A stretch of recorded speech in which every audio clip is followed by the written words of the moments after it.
Hi guys, நம்மளுடைய trending job சேனலில் சமூக நலன் மற்றும் மகளிர் உரிமைத்துறையின் கீழ் பார்த்தீங்கன்னா வேலை வாய்ப்பு வந்திருக்குதுங்க. இந்த வேலை வாய்ப்புக்கு பெண்கள் மட்டும் விண்ணப்பிக்கக்கூடியதாக இருக்குதுங்க. ஸோ பெண்கள் மட்டும் இந்த வேலைக்கு விண்ணப்பிக்கலாம்னு சொல்லி பார்த்தீங்கன்னா கொடுத்துருக்காங்க. சம்பளமாக உங்களுக்கு 18,800 பார்த்தீங்கன்னா ப்ரொவைட் பண்ணுறாங்க. கல்வி தகுதியாக மினிமம் பார்த்தீங்கன்னா உங்களுக்கு 10ஆம் வகுப்பு படிச்சிருந்தாவே இந்த வேலைக்கு எலிஜிபிள்னு பார்த்தீங்கன்னா சொல்லியிருக்காங்க. உங்களுக்கு வேலை எங்கே இருக்க போகுதுன்னா அலுவலகத்திலே இருக்குதுங்க. இந்த வேலை வாய்ப்பு பார்த்தீங்கன்னா தமிழக அரசு பெண்களுக்கு ஒரு அரிய வாய்ப்பு பார்த்தீங்கன்னா கொடுக்குறாங்க. இந்த வாய்ப்பு பார்த்தீங்கன்னா பயன்படுத்தி கொள்ளுங்க. ஸோ இந்த வேலை வாய்ப்பு பார்த்தீங்கன்னா தமிழக முதல்வர் பார்த்தீங்கன்னா அவருடைய சேவை மையத்தின் கீழே பார்த்தீங்கன்னா வெளியிட்டிருக்காங்க. ஏன்னா தமிழக பெண்களுக்கு பார்த்தீங்கன்னா அதிக வேகன்சி பார்த்தீங்கன்னா வந்துகிட்டே இருக்குதுங்க. இந்த வீடியோ பார்த்தீங்கன்னா அப்ளிகேஷன் ஃபார்ம் எப்படி ஃபில் பண்ணலாங்கிறத நான் உங்களுக்கு சொல்லி கொடுக்க போறேங்க.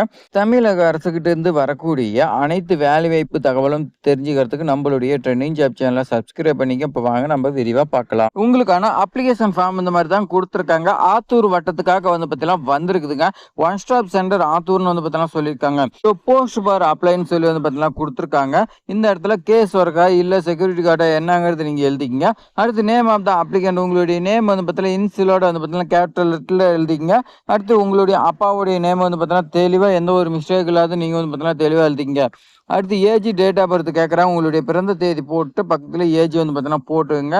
அதே மாதிரி ரைட் சைடில் பாஸ்போர்ட் சைஸ் ஃபோட்டோ பார்த்தீங்கன்னா ஒட்ட சொல்கிறாங்க. நீங்கள் தெளிவாக பார்த்தீங்கன்னா ரீசெண்டாக எடுத்து தான் ஒட்டிக்கிங்க. அடுத்து நீங்கள் எங்கே குடியிருக்கிறீங்களோ அந்த அட்ரஸ் பார்த்தீங்கன்னா தெளிவாக எழுத சொல்லி பார்த்தீங்கன்னா கொடுத்துருக்காங்க. அடுத்து நீங்கள் எந்த மாவட்டத்தில் வசிக்கிறீங்க. இந்த வேலை வாய்ப்பு பொறுத்த வரைக்கும் சேலம் மாவட்டத்தை சேர்ந்தவங்க மட்டும்தான் விண்ணப்பிக்க முடியும். அதனால சேலங்கிறத நீங்கள் பார்த்தீங்கன்னா எழுதிக்கிங்க. அடுத்து மொபைல் நம்பர் கேட்குறாங்க பாருங்க. உங்களுடைய மொபைல் நம்பர் கான்டாக்ட் பண்ணால் தெளிவாக பார்த்தீங்கன்னா கால் வரக்கூடிய மொபைல் நம்பரை பார்த்தீங்கன்னா கொடுங்க. அடுத்து குவாலிஃபிகேஷன் 10th 12th டிகிரி என்னன்னு சொல்லி பார்த்தீங்கன்னா கேட்குறாங்க. அது இந்த இடத்துல பார்த்தீங்கன்னா எழுதிங்க. ஸோ அடுத்து எத்தனை இயர்ஸ் எக்ஸ்பீரியன்ஸ் பார்த்தீங்கன்னா கேட்குறாங்க.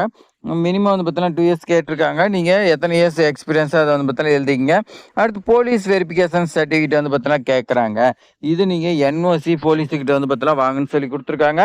அடுத்து கம்யூனிட்டி சர்டிஃபிகேட் பார்த்தீங்கன்னா கேட்குறாங்க. நீங்கள் என்ன கம்யூனிட்டிங்கிறது அதுக்கான சர்டிஃபிகேட் பார்த்தீங்கன்னா கொடுக்கணும். அதே மாதிரி நீங்கள் இந்த இடத்துல எழுதிருங்க. ஸோ கீழே பார்த்தீங்கன்னா ஒரு பாயிண்ட் சொல்லியிருக்காங்க. என்னன்னா அப்ளிகேஷனில் பார்த்தீங்கன்னா எதெல்லாம் பார்த்தீங்கன்னா மென்ஷன் பண்ணியிருக்காங்களே இந்த சர்டிஃபிகேட்லாம் வைக்கணும் அப்படின்னு சொல்லியிருக்காங்க. அதெல்லாம் நீங்கள் வைக்கணும். இல்லைன்னா உங்களுடைய அப்ளிகேஷன் ஃபார்மை ரிஜெக்ட் பண்ணிடுவோம் அப்படின்னு பார்த்தீங்கன்னா சொல்லியிருக்காங்க. அடுத்து லெஃப்ட் சைடில் டேட்டு பிளேஸ் நீங்கள் பார்த்தீங்கன்னா போட்டுங்க. அடுத்து சிக்னேச்சர், உங்களுடைய நேம் பார்த்தீங்கன்னா இந்த இடத்துல சைன் பண்ணிவிட்டு கீழே கூட போட்டுங்க. இல்லை போடலாம் விட்டுருங்க, ஒன்றும் பிரச்சனை இல்லை. அடுத்து கீழே பார்த்தீங்கன்னா ஒரு சில கண்டிஷன்ஸ் பார்த்தீங்கன்னா கொடுத்துருக்காங்க குறிப்பில். இதில் விண்ணப்பிக்கும் போது ஆவணங்கள் தவறாமல் இணைக்க வேண்டும். ஸோ இந்த ஆவணங்கள்லாம் உங்களை பார்த்தீங்கன்னா ரிஜெக்ட் பண்ணிடுவாங்க. ஃபர்ஸ்ட் பார்த்தீங்கன்னா விண்ணப்பம் பார்த்தீங்கன்னா வைக்க சொல்லியிருக்காங்க. அடுத்து உங்களுடைய பாஸ்போர்ட் சைஸ் ஃபோட்டோ பார்த்தீங்கன்னா ஓட்டிருக்குன்னு சொல்லி பார்த்தீங்கன்னா கொடுத்துருக்காங்க. இப்போ நான் சொல்லக்கூடியது எல்லாமே நீங்கள் பார்த்தீங்கன்னா செக் பண்ணிக்கங்க. அடுத்து முழுமையான முகவரி, அலைபேசி ஃபோன் நம்பர் பார்த்தீங்கன்னா இருக்கணும். அதே மாதிரி உங்களுடைய அட்ரஸ் இருக்கணும். அடுத்து பார்த்தீங்கன்னா சுய சான்று மட்டும் செல்ஃப் அட்டஸ்டட் நீங்கள் வைக்கக்கூடிய எல்லா document 10th 12th degree certificate எல்லாத்துலேயுமே பார்த்தீங்கன்னா செல்ஃப் அட்டஸ்டட் பண்ணணும்னு சொல்லி பார்த்தீங்கன்னா கொடுத்துருக்காங்க. அது என்னென்னா 10th 12th டிகிரி சர்டிஃபிகேட், அதேமாதிரி அடிஷ்னல் ஏதாவது இருந்துச்சுன்னா அதுக்கான certificate, experience certificate, community certificate, ID proof, அட்ரஸுக்கு பார்த்தீங்கன்னா நீங்கள் ஆதார் கார்டு வைப்பீங்க. எல்லாத்துலேயுமே நீங்கள் செல்ஃப் அட்டஸ்டட் பார்த்தீங்கன்னா பண்ணணும் அப்படின்னு பார்த்தீங்கன்னா சொல்லி கொடுத்துருக்காங்க. நேர்காணலும் போது எல்லாமே ஒரிஜினல் எடுத்துகிட்டு இதெல்லாம் ஜெராக்ஸ் மட்டும் வச்சு அனுப்பணும்.